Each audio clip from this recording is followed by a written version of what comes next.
Jeffrey Pfeffer once wrote that power is the ability to get things done. Yet even Pfeffer, one of the most unapologetic advocates for power in leadership, would agree on one crucial point. Holding power is not enough. To lead effectively, you must know when and how to share it. In the modern workplace, leadership is no longer about accumulating control, but about creating conditions where others can thrive. Power, when hoarded, limits progress. Empowerment, when practiced well, multiplies it. From control to capability. For decades, leadership was associated with control. Tight hierarchies, strict oversight, and decision-making concentrated at the top. That model worked in predictable environments, but collapses in today's complex, fast-moving world. Richard Daft, in The Leadership Experience, points out that effective leaders transform power from a personal asset into an organizational capability. They use their authority not to command, but to enable others. This shift from control to capability is the essence of empowerment. It's not about losing power. It's about amplifying it through others. Why leaders hesitate to empower? Ironically, many leaders who fought hard to gain power struggle to share it. There are a few reasons. Fear of losing control. Some worry that delegating authority will dilute their influence or expose weaknesses.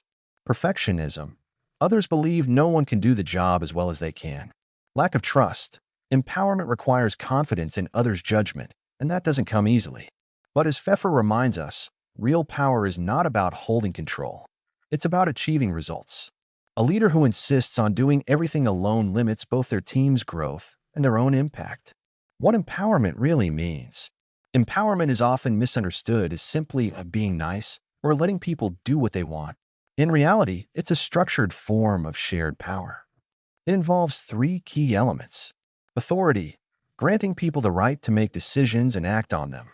Information, providing access to the knowledge and context needed to make good choices.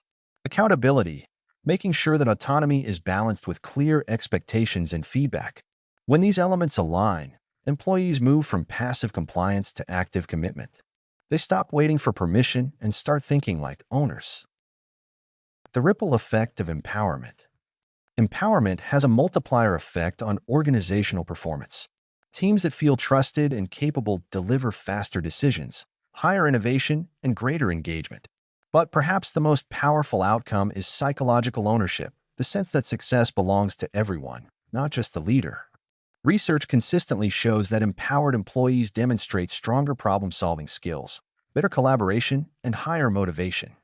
When people believe their contribution matters, they bring their best selves to work.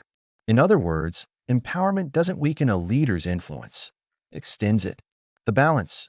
Power retained, power shared. Some leaders make the mistake of swinging too far in the other direction, sharing power without structure, leading to confusion or lack of accountability. Empowerment isn't abdication. It's intentional delegation. The most effective leaders strike a balance. They retain strategic power, the authority to define direction, allocate resources, and uphold values. They share operational power, the freedom for others to decide how to achieve results. This balance keeps the organization aligned while unleashing creativity at every level. Empowerment as a path to delegation. Empowerment naturally leads to delegation. Once leaders trust others to make sound decisions, assigning responsibility for tasks and projects becomes a logical next step. Delegation is empowerment in action. It's how leaders turn trust into tangible outcomes. By empowering first, you ensure delegation doesn't feel like dumping work, but like sharing ownership. So, if power gives you the ability to act, and empowerment multiplies that ability through others, delegation is where it all becomes real.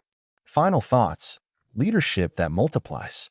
Power is the foundation of leadership, but empowerment is what makes it sustainable. Pfeffer taught us that power is essential for achieving results.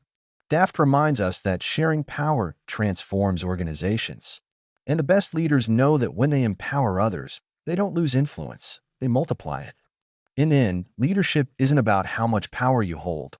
It's about how much capability you create around you. Those who share power don't become weaker. They build teams, cultures, and organizations strong enough to succeed long after they're gone. Because in leadership, the ultimate measure of power is not control, it's legacy.